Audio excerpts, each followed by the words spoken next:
Hoje nós vamos fazer uma reflexão conjunta sobre um assunto que está nesse pequeno tesouro que chama-se Vinha de Luz. Eu não sei se vocês sabem, ele faz parte de uma coleçãozinha chamada Fonte Viva.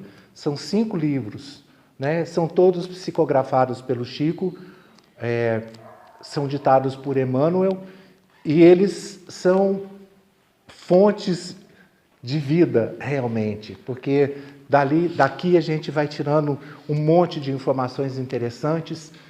Esse livrinho tem 180 tópicos, que a gente pode chamar de capítulo, que a gente pode chamar de texto, que eu costumo chamar de lição, porque cada um deles pinça algo muito importante para o nosso desenvolvimento espiritual. E eu nos últimos tempos, tenho seguido, a hora que eu abrir, que vocês vão ver a tristeza, olha aqui, a situação que ele está desfazendo, tadinho, eu já precisava ter comprado o outro, mas é gostoso, né, quando a gente tem um amiguinho que já é de longa data, né, que a gente abre e sabe até os momentos, alguns lugares, até os momentos onde a gente pesquisou. Esse capítulo 24 chama-se No Reino Interior. Reino. A gente precisa começar por aqui, né? Descobrir o que é reino, de fato. Nossa cabeça está povoada de histórias de infância, né? A nossa vida sempre foi feita das fantasias dos reinos, dos reis e dos príncipes e das princesas, né? Que a gente acaba esquecendo que um reino é um lugar dirigido por um rei, que normalmente é absoluto. Isto é, ele é aquele que dá as ordens, né? Então, vamos também fazer comentários, porque hoje em dia são poucos os reinados que existem no mundo hoje em dia, são poucos. Mas recentemente houve um muito badalado, né? A coroação do rei Charles III da Inglaterra, e quem já esteve lá na Inglaterra sabe o quão importante é para eles ter essa figura. A figura do rei ali é quase que uma figura alegórica, digamos assim. Ela é permeada de importância, mas que no frigir dos ovos, para o andamento social, para o andamento político, né, muito pouco ele pode fazer a respeito disso. Então, é um reinado que de fato existe hoje em dia, mas é um reinado que a gente pode dizer exterior.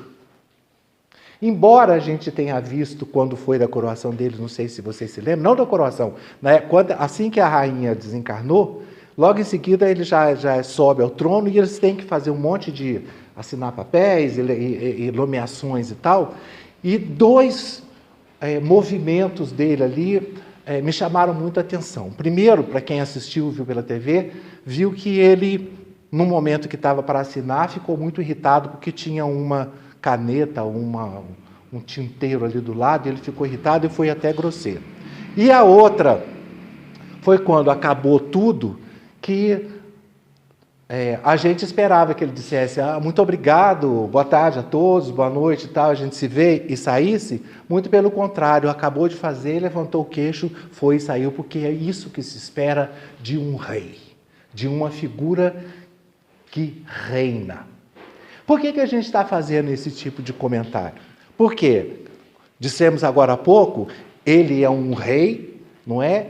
De um reino exterior a ele. Assim como todos os reis ou rainhas. Isso que a gente está falando aqui agora, esse reino que a gente vai tratar hoje, é esse reino interior onde nós somos os governantes. Aí que está o grande problema, o grande perigo. Porque a gente pensa que aquele rei que acabou de assumir lá para o seu exterior está preparado para isso, ou teoricamente tem que estar preparado para isso, não é? Agora, nós Quando a gente assume o nosso reinado interior, a gente começa a sentir dificuldade, né? Porque, embora a gente tenha tido outros reinados anteriores e outras existências, esses reinados ficaram no passado e a gente, com a benesse dada por Deus do esquecimento, porque a gente tem que esquecer, né, gente? A gente precisa esquecer. Você imagina se por acaso eu tiver errado um horror no passado e tiver que ficar carregando isso comigo, como é que eu vou conseguir achar força, ter força para poder substituir isso daí por um não erro? Então, isso tem que acontecer. Mas a gente tem outro agravante dentro dessa história. Porque mesmo a gente tendo o esquecimento aqui, perispiritualmente, a gente não tem esse esquecimento. Todas as nossas informações estão ali, estão contidas naquele lugar. E no momento que a gente assume esse reinado interior, nesse momento em que a gente se vê na posição de governante de nós mesmos, a gente vai se deparar com essas dificuldades. Por quê? Porque, primeiro, tem isso que a gente acabou de dizer, que tem o passado, que não nos assombra, mas nos persegue.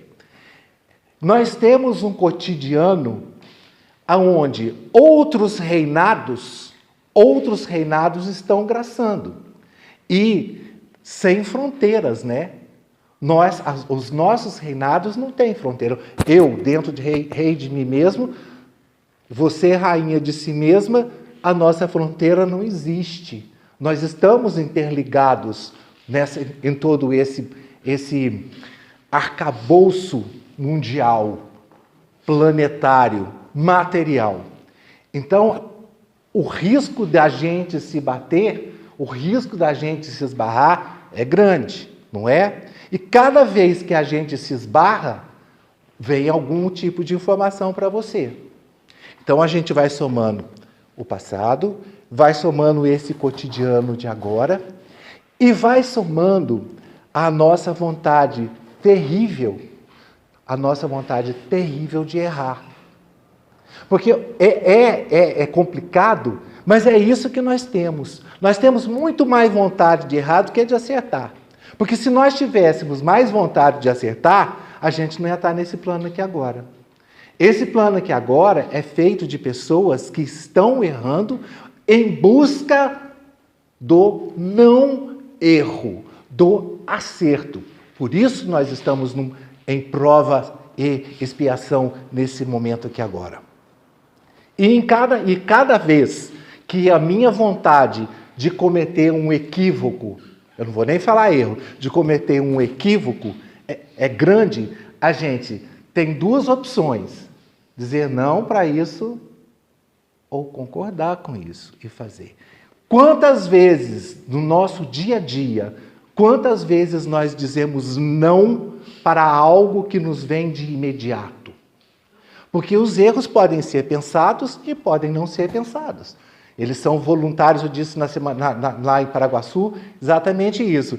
O erro pode ser voluntário e o erro pode ser involuntário. O erro involuntário é aquele que a gente comete por desconhecimento de causa. Uma informação equivocada que a gente tem. A gente pega no ar, pega com alguém que nos informa alguma coisa que a gente está errado e a gente vai e, sem querer, comete. Esse é o involuntário. Agora, a maioria é de voluntários. Se por acaso você se depara com uma certa dificuldade e essa dificuldade vai requerer que você minta, você, muitas vezes, ao invés de peitar a dificuldade, você mente para poder sair mais rapidamente, dar a volta. E esses equívocos fazem com que o nosso reinado seja sempre quase que infinito. Porque a gente acaba esse, pega outro, acaba esse, pega outro, e ao invés da gente estar colocando um novo rei no lugar, a gente está refazendo o rei antigo. Diferente do que aconteceu na Inglaterra. Saiu uma, entrou outro, né? A gente não. A gente sai a gente e volta a gente. Só que a gente volta aquele rei, talvez despótico, tirânico, e que principalmente acaba não tendo muita paciência consigo mesmo para poder parar, pensar e criar uma nova constituição para si mesmo. Porque esse rei que nós somos, legisla em causa própria. Nós criamos leis para nós mesmos.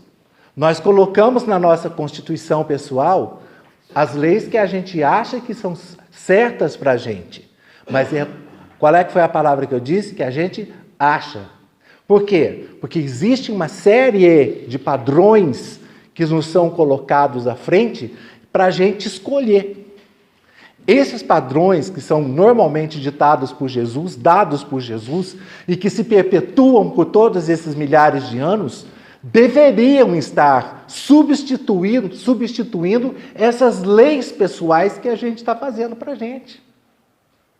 Um reino interior dificultoso. Por quê? Exatamente, se nós tivéssemos a grandeza de Jesus, então nós poderíamos de fato legislar para nossa causa, porque a gente saberia que as nossas leis estariam certas para nós, mas não estão. E aí vai se complicando, o reinado vai ficando mais difícil. Ao invés de nós pegarmos os nossos momentos de tranquilidade, né, acabam se transformando, sendo em menor grau do que os nossos momentos de intranquilidade. Agora há pouco, Rafael e eu, a gente estava vindo de Paraguaçu, e ele é testemunha, nós pegamos uma estrada um tanto difícil. Primeiro porque o asfalto é uma coisa medonha, né? Já é horrível. O trânsito horroroso, e eu sou meio cegueta, guiando. Então você imagina a grande dificuldade. Então, o que eu tive que fazer? Eu e Rafael tivemos que fazer, prestar muita atenção, diminuir a velocidade e nos colocarmos na posição de quem estava vindo do lado e, às vezes, passando alguns pensamentos meio complicados, mas a gente chegou porque tomamos cuidado. Quantas vezes durante a nossa existência nós tomamos cuidado? Não. A gente desce pela ladeira, né? A vida vai embora e a gente indo atrás. Né? A gente desce rolando pela ladeira, sem se machucando, percebendo, sempre se esquecendo de que ao descer pela ladeira, a gente pode se juntar em algum lugar, se segurar em algum lugar, parar, fincar os pés e recomeçar a subida da ladeira. Não fazemos isso. Descemos a ladeira sempre a 1000 por hora. E é essa preocupação que Emmanuel tem nesse texto que está fazendo com a gente. Que ele chama um reino interior. O texto sempre é muito curtinho e ele faz em todos eles, ele retira um versículo de algum ponto do Evangelho, de algum de algum texto bíblico, de todos os escritos que estão no Evangelho. E esse versículo que ele retirou, eu vou ter que segurar aqui, né, gente? Porque senão vai cair um pedaço dele aqui, do livro. E o que ele tirou é de uma carta de São Paulo aos Romanos, que diz o seguinte, é o capítulo 14, versículo 19. Diz o seguinte, no reino anterior: sigamos, pois, as coisas que contribuem para a paz e para a edificação de uns para com os outros. Paz de uns para com os outros. Se nós estamos dentro do nosso reinado particular, né? Estamos reizinhos do nosso pequeno mundinho individual. A gente vai pincelando o nosso mundinho com fragmentos, principalmente fragmentos de todas as coisas complicadas que o mundo oferece. Como assim? Então, a gente tem uma pincelada de ambição, a gente tem uma pincelada de vaidade, a gente tem uma pincelada de orgulho. Todas essas pequenas situações que a gente não pode dizer que está integral, tem que dizer que é só uma pincelada, porque, afinal de contas, nós não somos pessoas tão medonhas assim. Nós não somos pessoas vingativas, não é? Nós temos um nível de vaidade bom o bastante para poder ficar melhor, mas ainda assim a vaidade. E todas as outras coisas, essas outras pequenas coisas pinceladas, ainda assim nos afastam do total, do 100% daquilo que é realmente bom ser. Então, reis, donos do nosso reinado, cheios de pincelada, de problemas complicadores dentro do nosso reinado, que fazem com que a gente não tenha uma paz absoluta. Quando a gente fala assim, que inveja de fulano, é uma inveja branca, né, que as pessoas falam, uma inveja branca. Não existe isso, essa coisa. Se a gente chega a externar, é porque realmente não saiu da esfera da brincadeira para ser de fato, é só uma expressão. Como assim? É só uma expressão? É uma mentirinha que vai para o bem, aquela mentirinha só que é para ajeitar. Como assim? Estão entendendo a situação da pincelada? Aquilo que é um pouquinho aqui, um pouquinho ali, um pouquinho ali, todos esses pouquinhos acabam criando um conjunto de situações que pesam dentro do reinado, que fazem com que o nosso reinado não seja, de fato, 100%. Alguém vai dizer assim, mas tem que ser, porque senão a gente não tinha encarnado aqui agora. Sim, tem que ser. Mas por que a gente não pode minimizar? Por que a gente não pode, ao longo do tempo, ir aprendendo uma coisa aqui, aprendendo outra coisa ali, juntando todas essas situações para que nós transformemos a nossa caminhada ou o nosso pequeno reino num lugar que tenha, de fato, paz? É isso que ele está pedindo aqui agora. O que é paz? É só sossego? Não é. A paz é o oposto não é nem tem o oposto da guerra, é o oposto do conflito. Nós estamos em conflito sempre, não estamos? Se a gente tivesse já compreendido tudo, a gente estava bom na fita, né? Estava pura e simplesmente só aurindo do ar frio que o mundo vai nos trazendo hoje e estava tudo bem. Mas infelizmente não é. Infelizmente não é. Cada vez que a gente toma uma rasteira, cada vez que a gente toma um tapa na cabeça, e a vida dá, né? A vida dá tapa na cabeça da gente. Pá!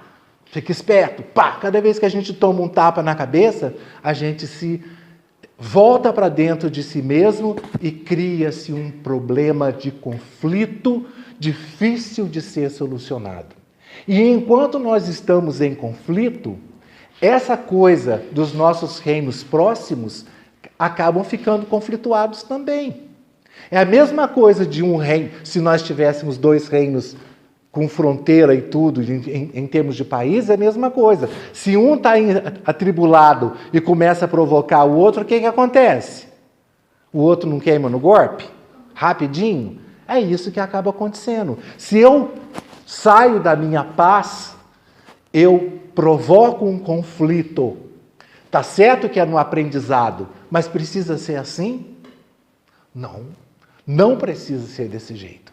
Então, enquanto nós estivermos longe, né, dos conhecimentos primordiais, quando eu digo longe dos conhecimentos primordiais, eu quero dizer da de abraçar os conhecimentos primordiais e trazer para o nosso cotidiano e trazer para a nossa vida interior para sempre. Não é só porque agora tá bom, eu aprendi determinada coisa nessa vida, perfeito, é para ser assim mesmo. Na outra também vai ser, para ser assim mesmo. Depois que eu aprendi, eu não perco, tá tudo certo até aí. Mas até quando? Até quando a gente vai se dar esse desculpismo? Porque enquanto nós estivermos assim, pensando nessa hipótese que tá bom desse jeito, vai levando, é uma coisa bem brasileira, né? Tá bom. Não tá. Não tá. Pode ser para muitas coisas, mas para as questões espirituais, não está. É preciso que, de fato, apareça um Emmanuel que dê esse puxão de orelha na gente, porque a noção do bem e do mal a gente tem, né, gente? A noção do que é bom e o que é mal está tudo incutido na gente. Eu vi ainda hoje eu vi uma citação que... Deixa eu ver se eu anotei o nome da... Sanzio. Sanzio é um espírito de luz que teve uma conversa com André Luiz, e André Luiz perguntou para Sanzio assim,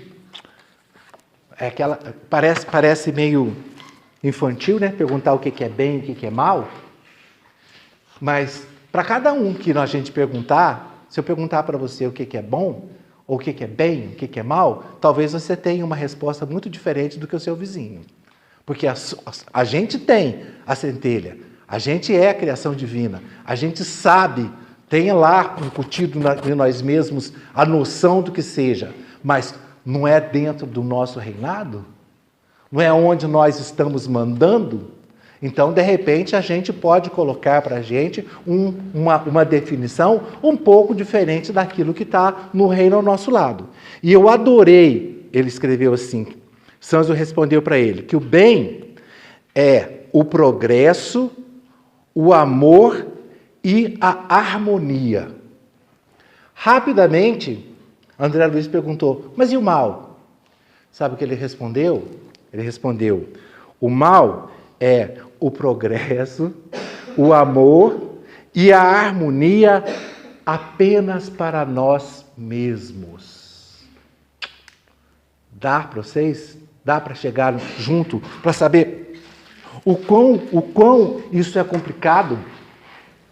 Se o bem é o progresso, o amor e a harmonia, e o mal é o progresso, o amor e a harmonia quando feito só para nós mesmos, então significa que a fronteira entre o bem e o mal é desse tamaninho, é pititinha, é curtinha. É um passo que a gente que a gente sai do mal, sai do bem, mas por um beiço de purga a gente cai no mal facinho. Essa definição talvez possa parecer um pouco poética e um pouco distante, porque a gente talvez requeresse que a gente fizesse até se aprofundasse mais nessa história, fosse mais a fundo, mas serve de parâmetro para a gente, então, começar a conceituar o bem e o mal de uma maneira talvez um pouco menos superficial, da gente ir um pouquinho mais a fundo dentro de nós mesmos, para poder não sermos tão corriqueiros e superficiais dentro daquilo que a gente vivencia no nosso dia a dia. Então, porque cometer o bem é a coisa mais difícil que tem, e cometer o mal é a coisa mais fácil que tem. Nós estamos num mundo de prova e expiação, onde o mal prepondera sobre o bem. Ainda é assim. Então, qualquer coisa, eu dei um exemplo super legal, que eu acho interessante, assim, você não combina com determinada pessoa, não gosta de uma pessoa, mas somos todos de um mesmo círculo de amigos. Aí um desses amigos faz aniversário. Aí te convida. Quando você até já comprou o presente, mas quando você descobre que a pessoa que você não gosta, nem vou chamar de inimigo, que você não gosta, vai lá, que você não quer conversar, que você não quer ver nem pintado de ouro, vai lá, o que você faz? Não vou na festa. Eu deixo de ir para cumprimentar o meu amigo que fez aniversário, eu deixo de ir abraçar todos os outros 49 pessoas que estão lá, que são meus amigos, por conta só do meu problema, do negativo que eu tenho com uma única pessoa. Isso acontece ou não acontece? Não é assim? Por quê? Porque o nosso mundo é de prova e expiação, é onde o mal prepondera sobre o bem. Agora, o nosso reinado, o nosso reino, pode ser extremamente frutífero se a gente começar a ir atrás de soluções para os problemas que acontecem dentro do nosso reino, do nosso pequeno reino individual. Vou contar uma historinha. Um jardineiro cuidava de um jardim muito grande, muito bonito, de uma mansão, de um patrão extremamente rigoroso, e o jardim era maravilhoso. Flores belíssimas, perfumadíssimas, muito bem cuidado, e o universo dele, o reino dele, era aquele jardim. Tudo que ele gostava, que ele queria era aquilo. Ele nem se importava com o fato de que o patrão dele abria a janela e via se as flores estavam bacanas, sentia o cheiro, que lindo que tá tudo muito bonito no meu jardim, e pronto. Nunca ia lá desfrutar da delícia do jardim, ou ia lá trocar uma palavra com ele, ou dar um elogio, nada. Mas o mundo que ele conhecia era esse, era aquele jardim, e ele se sentia muito feliz dentro daquele universozinho, daquele reino, pequeno reino dele, onde ele tinha super contato e um amor muito grande por todas aquelas flores. Numa situação, calhou de dar uma espécie de uma praga, de uma erva daninha bravíssima, que começou a tomar conta do jardim, e por mais que ele se esforçasse, ele não dava conta de todas aquelas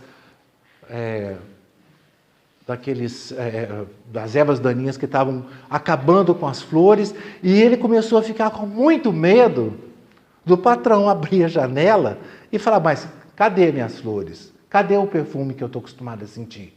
E olha que ele nunca nem ia lá, mas acontece que as flores estavam indo por água abaixo. Aí o que ele fez? Ele soube que tinha uma loja lá na cidade que vendia um monte de flor artificial, lindas flores artificiais. Aí ele saiu, foi lá, comprou tudo que ele pôde, que o dinheiro dele deu, todas as economias que ele tinha, ele investiu tudo nisso daí, juntou aquele monte de flores artificiais e botou tudo no jardim, para o jardim voltar a ficar lindo. O jardim ficou realmente, visualmente, estava lindo, mas tudo artificial. Aí ele ficou satisfeito. Passado um tempinho, ele começou a se incomodar, porque falou: gente, mãe, artificial, e eu vou fazer o que aqui no meu jardim? Eu não posso não preciso aguar essas plantas. Eu não preciso replantar essas plantas, não preciso podar essas plantas. Está tudo aqui, elas vão continuar desse jeito, né? No máximo que eu vou poder tirar o pó delas, mas elas... E ele começou a se sentir muito infeliz por conta disso, muito infeliz. E um jardineiro bem mais velho do que ele, viu que ele estava muito infeliz e perguntou para ele: por que você está chorando, afinal de contas? Ele explicou a situação. Falou: as ervas daninhas que não me deixam ter flores de verdade, eu acabei tendo que pegar as flores de mentira e colocar as flores de mentira aqui. Aí ele falou: eu tive esse problema. Há muito tempo atrás eu tive esse problema lá no meu jardim também. Mas eu fiz uma coisa que eu acho que pode servir para você. Vou te dar essa sugestão. Cada vez que chegava um monte de erva daninha, eu juntava aquele tanto de erva daninha e punha lá numa composteira, eu fiz uma espécie de uma composteira lá e misturei umas coisas e deixei vir mais a luz do sol, essa coisa toda. E logo eu tinha uma quantidade gigante de esterco que eu peguei e tirei todas aquelas flores artificiais e comecei a botar aquele esterco de volta no jardim. E acabou que o meu jardim ficou lindo de novo. Aí ele fez essa situação, o patrão ficou satisfeito e ele ficou muito satisfeito também. Qual que é a moral da história? Uma historinha bonitinha, né? Mas qual é a moral da história? Se você tem um limão, faça uma limonada. Se você tem ervas daninhas no seu jardim, pega as suas ervas daninhas e refaça, crie, produza, processe, porque essas ervas daninhas é que fazem com que o seu jardim, as flores que você plantar, estejam viçosas e bonitas. Mas não é só, vejam a profundidade, que ele fazia tudo aquilo para o patrão. Mas no momento em que as coisas ficaram, que ele se sentiu, o jardim nem era dele. Ele podia ter pura e simplesmente pego a mochila dele e vazado na braquiária, que estava tudo ótimo para ele, não estava? Porque ele não era dele, ele estava sendo pago para ir para outro jardim, mas não, ele se sentiu muito triste, porque aquilo que era o resultado do trabalho dele não estava sendo apreciado por ele mesmo. Então, essa é uma situação que é muito corriqueira dentro dos nossos pequenos reinos. A gente se deixa levar pelas ervas daninhas. A gente, muitas vezes, acha mais simples de substituir por uma coisa falsa, de colocar algo que não tem vida, ao invés de brigar por isso, produzir, ir atrás, teimar, ser mais dinâmico dentro dessa complicação que é manter um reino de pé, um reino sobre as pernas. Mas a gente não pode se esquecer de que o Charles tem o reino externo dele, nós temos o nosso reino interior, mas a gente tem um outro reino, que é um reino maravilhoso, que chama-se o reino de Deus. Agora, esse reino de Deus, a gente vai falar que é o que está aqui, que é o mesmo que é o externo do Charles. A gente vai falar que é esse que a gente tem aqui dentro da gente, que é nosso pequeno reino. Não é. Tem que ser diferente. Por quê? Porque o reino de Deus é inteiramente amor. Tudo. Ah, mas Deus não criou esse mundo? Não criou esse planeta aqui? Não criou o universo? Tudo. Criou tudo bem. Isso tudo faz parte do reino de Deus. Mas o universo é amor? Alguém pode, em sã consciência, dizer que o universo inteiro é só amor? Não é. Então já é um reino diferente. Então, qual é que é o reino que é só amor? É o reino de Deus. Agora, esse reino de Deus, a gente precisa buscar. Esse a gente precisa correr, de revivê-lo, de reavivá-lo, porque ele já vem com a gente. Esse reino já está contido dentro do nosso coração. Ele já está aqui dentro do nosso coração, porque quando a gente fala coração, a gente está pensando só na coisa que bate, né? A gente tem que falar com o coração como a nossa parte que é emocional, né? Que envolve a emoção, e principalmente que vibra amor. Quando a gente vai mandar um cartãozinho de amor para quem a gente ama, o que a gente faz? Bota um coraçãozinho, né? Põe até enfeita com uma flechinha de cupido, né? Mas é um coraçãozinho. Sempre o coração vem relacionado com a situação de amor. Por quê? Por causa disso. Porque o reino de Deus está dentro do nosso coração. Agora, a gente precisa ir atrás dele. A gente precisa avivar ele. Precisa trazer ele para junto de nós. E a gente, a gente precisa trazer esse mundo para dentro de nós. E para isso, a gente precisa cumprir determinadas regrinhas. A gente precisa fazer determinadas coisas. Então, para que a gente alcance o reino de Deus no nosso coração, 4 condições são essenciais. 4. Primeira delas, a libertação pelo autoconhecimento. É fácil?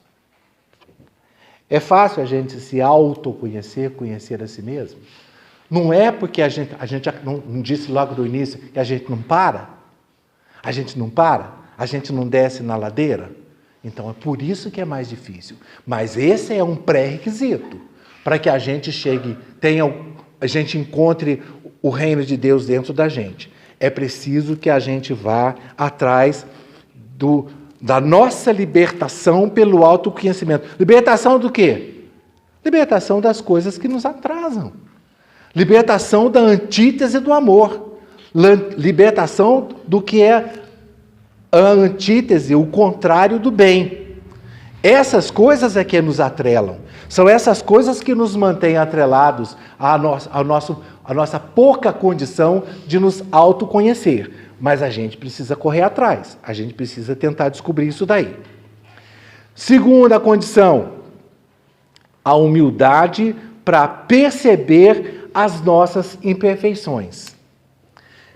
Por que a gente tem que falar humildade para isso? Porque normalmente a gente pensa que a gente não erra, né? Normalmente a gente já pensa que veio já formado, tudo aquilo que eu estou fazendo está certo. Desculpe, eu sou obrigado a contradizer o seu pensamento se você estiver pensando assim. Porque, infelizmente, o que a gente mais faz é se equivocar. E é preciso ter consciência disso, porque se a gente humildemente toma conhecimento dessa história, a gente tem possibilidade, no momento em que a gente tiver para cometer qualquer equívoco, vem ali uma luz, ou até o nosso anjo guardião vem e nos alerta e a gente escuta. Porque uma das coisas, dos grandes motivos da gente não ouvir o nosso anjo guardião é esse, né? A nossa falta de humildade em pensar que a gente pode estar errado. Eu faço porque eu acho que está certo. E não é sempre que está, não, gente. Não estou falando que está tudo errado, né? Mas não é sempre que está certo, não. Terceira condição, a persistência no bem. O que é persistir? Insistir. Bom, aqui está dando um voto de confiança para a gente, né? Está falando que a gente já está no bem. Então, o que a gente precisa fazer? Persistir. Correr do mal. A gente precisa insistir em estar sempre do lado positivo das coisas. Esquecer o lado negativo das coisas. E essa, acredita em mim, não é uma tarefa fácil. Não é uma tarefa fácil. Por quê? Porque os nossos reinos que estão em fronteira com a gente, são muitas vezes criam muitos obstáculos por conta disso, né? Por conta da sua própria realidade. E a quarta condição é o crescimento espiritual. Essa é a melhor parte de tudo isso que eu falei.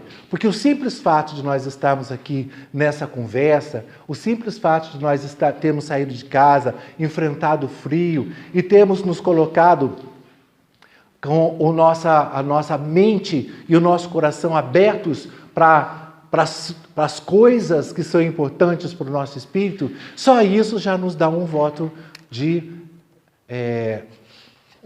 confiança para esse reino de Deus. Porque as nossas questões espirituais são extremamente importantes e elas têm que estar em evidência ou acima das nossas questões materiais. Quando nós tivermos a possibilidade de 2 desses itens, a gente já tiver assim com 80% de cada um desses, a gente já tem um vislumbre maior desse reino de Deus em nosso coração. Por enquanto, a gente sabe que ele existe, a gente sabe que ele está lá, a gente sabe que é possível de ser atingido, mas não é a mais simples das situações, não. Aí tem aqui todas as conquistas do esforço próprio que exigem, no mínimo, iniciativa, que deve ser acompanhada pela perseverança. Essa é a palavra-chave. Perseverar.